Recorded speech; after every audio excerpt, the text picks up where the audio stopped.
Assalamualaikum warahmatullahi wabarakatuh. Yang terhormat Bapak Kepala Sekolah SD Negeri 3 Sumberlakum, Bapak Samsul Hadi, yang saya hormati Bapak Ibu Dewan Guru yang sudah menyempatkan hadir di acara pembahasan School Leadership Workshop. Sebelum memulai kegiatan, supaya kegiatan hari ini berjalan dengan lancar, mari kita mengucap basmalah bersama-sama. Bismillahirrahmanirrahim. Baik Kakak Ibu, langsung saja untuk menyingkat waktu. Jadi di sini beberapa waktu lalu saya mengikuti pengembangan keprofesian berkelanjutan yang diselenggarakan oleh Kementerian Pendidikan, Kebudayaan, Riset dan Teknologi bekerjasama dengan National Institute Education of Singapore. Jadi sebenarnya SLW itu apa sih? Nah, itu adalah pelatihan kepemimpinan sekolah yang diselenggarakan, penggagasnya adalah dari Singapura sendiri. Monggo Bu Umi, waalaikumsalam. Dalam rangka apa? Jadi mereka juga ingin melakukan kolaborasi ya. Jadi kegiatan ini pun tidak dipungut biaya dan dari kementerian pun juga tidak mengeluarkan biaya. Jadi suatu keberuntungan juga bagi kita karena bisa mendapatkan pelatihan yang yang free ya, tapi sangat berdampak. Dan juga perlu diketahui bahwasanya kenapa Singapura gitu, karena Singapura sendiri sudah diakui oleh dunia bahwa sistem pendidikannya itu adalah yang terbaik. Kok nyetrum ya? Mungkin ya kayaknya.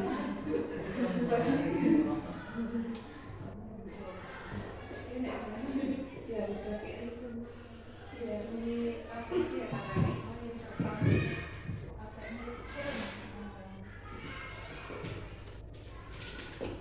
Nah, baik. Kemudian siapa yang bisa mengikuti kegiatan ini? Memang kegiatan ini dikhususkan bagi mereka yang sudah lulus menjadi atau yang sudah menyelesaikan pendidikan guru penggerak. Kenapa begitu? Karena guru penggerak adalah salah satu program prioritas dari Kemendikbudristek. Perlu diketahui juga program prioritasnya itu tidak hanya PGP ya, tapi juga termasuk pendidikan profesi guru, PPG, kemudian P3K dan masih banyak lagi. Jadi PGP atau pendidikan guru penggerak ini hanyalah salah satunya saja. Lalu kegiatan ini dilaksanakan selama berapa hari? Ini 10 hari. Senin sampai jadi 5 hari kerja mereka mulai pukul 7.30 waktu Indonesia Barat sampai pukul 15.30 waktu Indonesia Barat secara daring, dan juga ada pembekalan atau pre-workshop yang dilaksanakan selama 4 hari di Jabodetabek secara luring. Baik, ini seleksinya seperti itu aja. Nah, dalam ini adalah pemateri kami dari NII. Jadi NII itu adalah satu-satunya universitas yang melakukan pelatihan kepada guru. Jadi ini di Singapura ini satu-satunya yang bisa mengeluarkan baik itu ijazah atau sertifikat. Nantinya ada guru-guru yang mengajar di instansi-instansi itu hanya melalui NII ini. Nah, ada 4 pemateri utama. Jadi di sini kami belajar tentang leading change atau memimpin dan mengelola perubahan. Disampaikan oleh Bapak David. Lalu ada Bapak Cangkuban, itu tentang memimpin, menjadi pemimpin yang resilient atau bagaimana bisa bertahan di era disrupsi begitu. Lalu memimpin strategi, ada Bapak Jimmy, dan yang terakhir memimpin dengan berinovasi itu ada Ibu Lim. Dan yang 2 di bawah ini adalah orang dari kementerian di Singapura. Jadi kami juga dapat kesempatan untuk berdialog, bertanya jawab dengan mereka. Nah, pada kesempatan kali ini saya juga ingin mensosialisasi atau mengedukasi sedikit tentang guru penggerak. Jadi guru penggerak kebanyakan orang selalu berpikirnya adalah hanya mereka yang ingin jadi kepala sekolah. Sebenarnya tidak ya Bapak Ibu, tidak seperti itu. Saya sendiri tidak ada cita-cita untuk menjadi kepala sekolah, tetapi memang di sini kita dilatih untuk kepemimpinan. Dan di pendidikan guru penggerak itu kita tidak belajar tentang kurikulum merdeka, tidak belajar tentang PMM, tidak. Jadi ada 10 modul di sini. Nah, ini biayanya dalam modul yang kita pelajari selama lebih dari 6 bulan. Yang pertama itu ada filosofi pendidikan Ki Hajar Dewantara. Kita tahu bahwa bapak pendidikan kita adalah Bapak Ki Hajar Dewantara. Jadi sumber yang kita pelajari itu adalah semua dari filosofi pendidikan Ki Hajar Dewantara ini. Lalu selanjutnya ada nilai dan peran. Kenapa hanya guru penggerak yang ditulis di sini misalnya ya? Karena memang pelatihannya adalah pelatihan guru penggerak. Tapi nilai dan peran ini bisa kok dilaksanakan oleh semua guru tanpa harus mengkotak-kotakkan guru penggerak atau bukan. Lalu di sini kami juga diajari tentang bagaimana membuat visi dengan langkah-langkah inquiry apresiatif atau langkah kerja.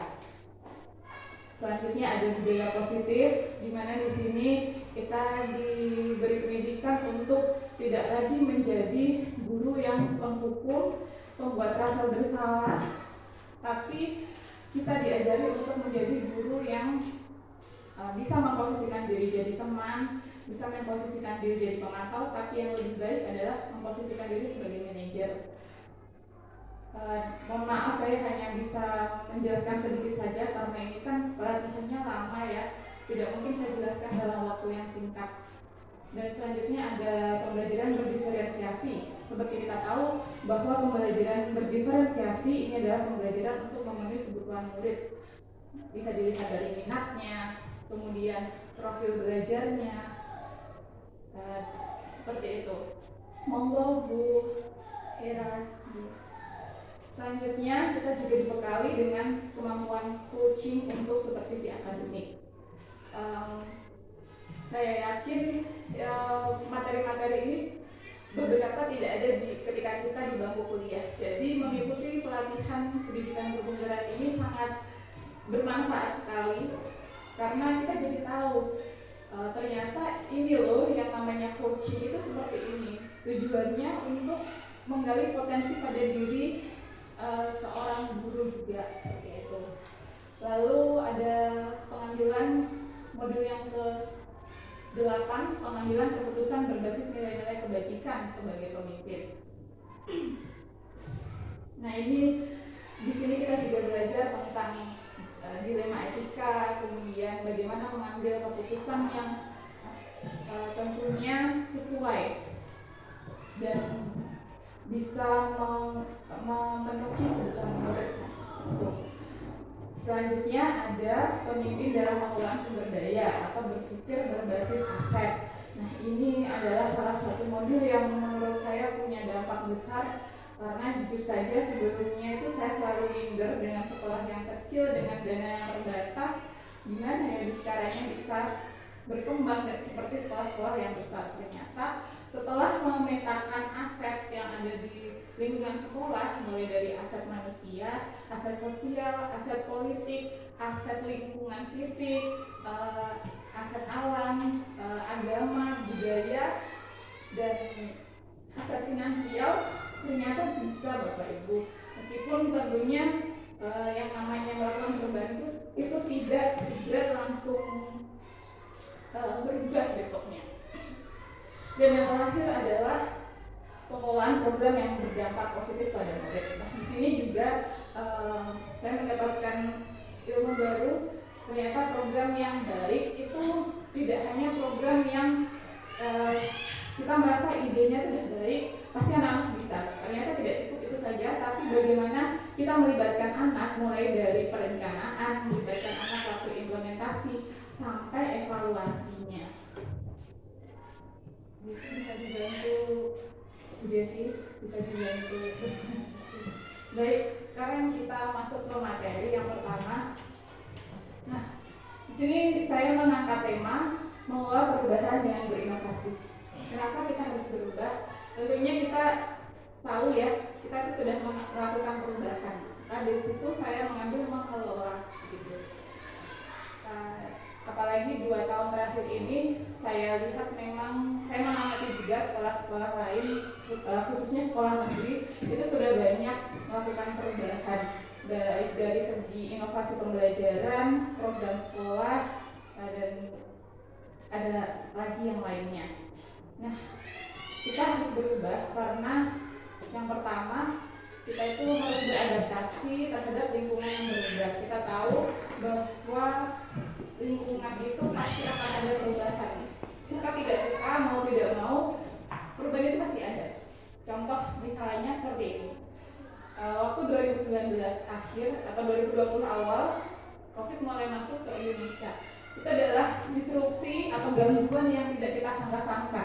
Lalu bagaimana kita menghadapinya? Karena kita nggak siap dengan perubahan itu, awalnya kita lockdown juga kan, kita mati total juga. Kita hanya bisa ngasih pembelajaran dengan metode penugasan di WhatsApp. Yang saya lihat rata-rata seperti itu.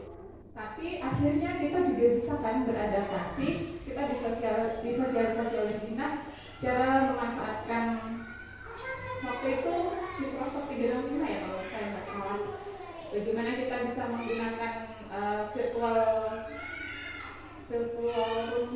virtual meeting seperti Zoom, Google Meet, apa itu ada Google Meet.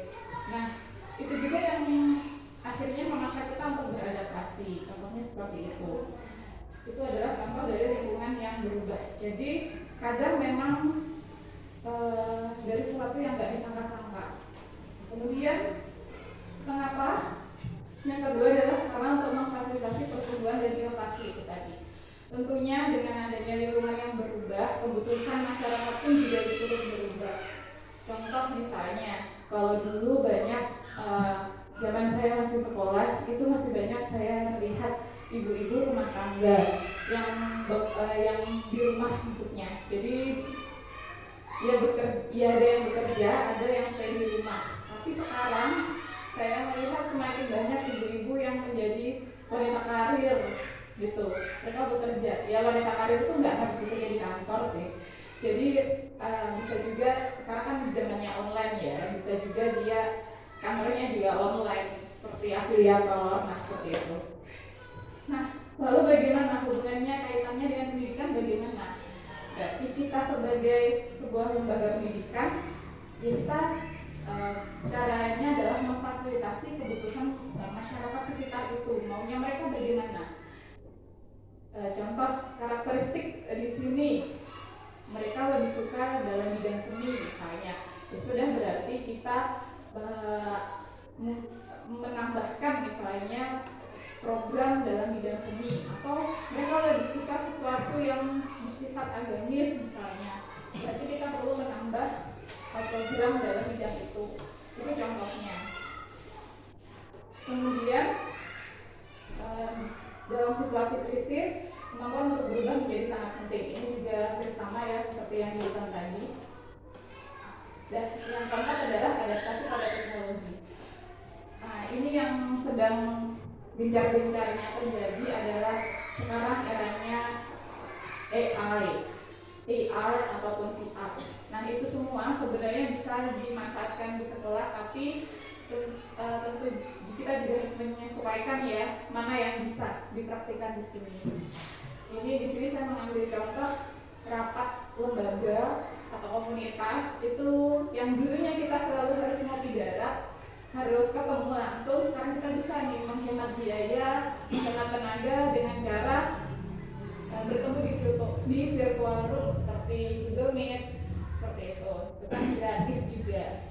Kalau Google Meet itu tidak ada batasan waktunya ya, karena kita punya akun belajar. Jadi seperti kemarin juga ada hubungan untuk memanfaatkan akun belajar, manfaatkanlah akun belajar kita semaksimal mungkin. Kemudian di sini ada tahapan fase perubahan. Saya akan menjelaskan singkat saja. Jadi kenapa sih ini perlu saya berikan materi ini, karena Kadang kita ketika melakukan perubahan itu dapat tantangan di tengah-tengah, dapat tantangan di tengah-tengah, dapat masalah, kita nggak bisa menyelesaikannya, kita selesai udah di tengah jalan. Padahal itu sebenarnya adalah masih dalam sebuah fase atau proses. Jadi kita harus sabar. Namanya melakukan perubahan itu nggak bisa hari ini kita ngide, besok kita implementasi, besoknya lagi berubahkan, nggak bisa seinstan itu. Dari apa yang saya dapat itu minimal perubahan yang berdampak di lingkungan sekolah itu paling tidak 3 tahun baru bisa terlihat.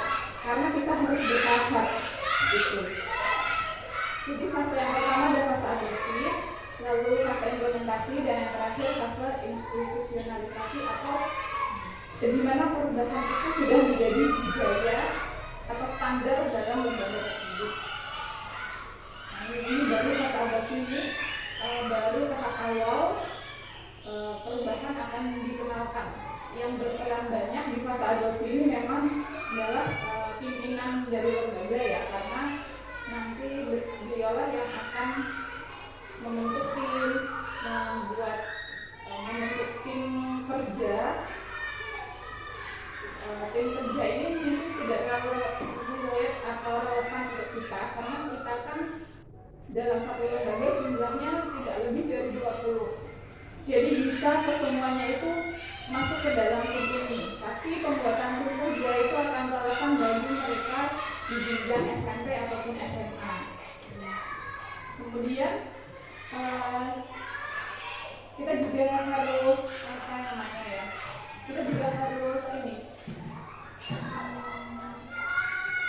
harus tahu bahwa yang namanya perubahan itu pasti ada yang menolak, ada yang menerima.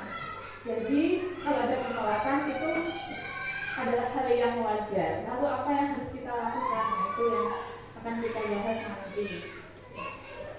Dan tujuannya adalah kita mendapatkan dukungan mayoritas, dukungan mayoritas dari keseluruhan orang yang ada di lembaga itu, baik dari guru, orang tua maupun dari murid.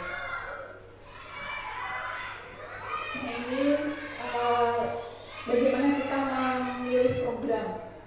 Tidak harus program sebenarnya, kegiatan pun bisa.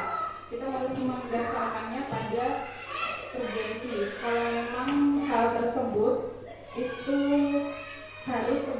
penting, sangat penting dan harus segera dilaksanakan, ya segera dilaksanakan. Tapi kalau hal tersebut penting tapi bisa ditunda, mungkin kita menunggu nanti di waktu yang tepat gitu. Karena pastinya berhubungan dengan kesiapan guru ataupun juga kesiapan finansial orang tua dan kesiapan finansial sekolah. Nah, itu berarti bisa ditunda. Di sini juga ada analisis SWOT, itu kita menganalisis. Jadi analisis ini gunanya untuk supaya kita tahu nih, kita punya kekuatan apa aja, punya kelemahan apa, punya peluang apa, dan kira-kira tantangan apa yang akan atau ancaman apa yang akan kita hadapi. Jadi kita akan lebih mudah untuk nantinya berjalan supaya tetap bisa menjalankan program sekolah kita dengan baik dan mencapai tujuannya dengan maksimal. Nah, ini yang membentuk tim kerja yang kuat tadi. Pada intinya adalah semua orang yang ada di lembaga tersebut memiliki visi yang sama, mengembangkan visi yang menarik, lalu mengomunikasikan visi, menghilangkan hambatan. Nah, ini kemudian yang keenam adalah mencapai keberhasilan jangka pendek. Jadi kita punya tujuan jangka pendek dan tujuan jangka panjang. Jangka pendek itu yang mungkin kita lakukan, yang mungkin akan berhasil dalam kurun waktu 1 semester, itu paling pendek. Paling panjang tentunya nanti maunya bagaimana, di tahun pertama bagaimana, tahun kedua apa, tahun ketiga apa. Jika dirasa ternyata tidak kurang baik, kita bisa mengganti program tersebut dengan yang lain yang bisa lebih berdampak pada sekolah. Kemudian mengkonsolidasi hasil dan mendorong perubahan yang lebih besar, dan yang terakhir menanamkan perubahan menjadi budaya. Ini yang dinamakan yang seperti institusionalisasi. Oh ya, jadi dalam implementasi ini juga ada teori dorongan, disebut teori nudge. Itu yang pertama ada insentif. Insentif di sini maksudnya tidak berupa uang ya Bapak Ibu, tapi ini hanya sebagai penghargaan aja. Contohnya kemarin waktu itu kami membuat saya tunjukkan supaya ada gambaran. Barangkali bisa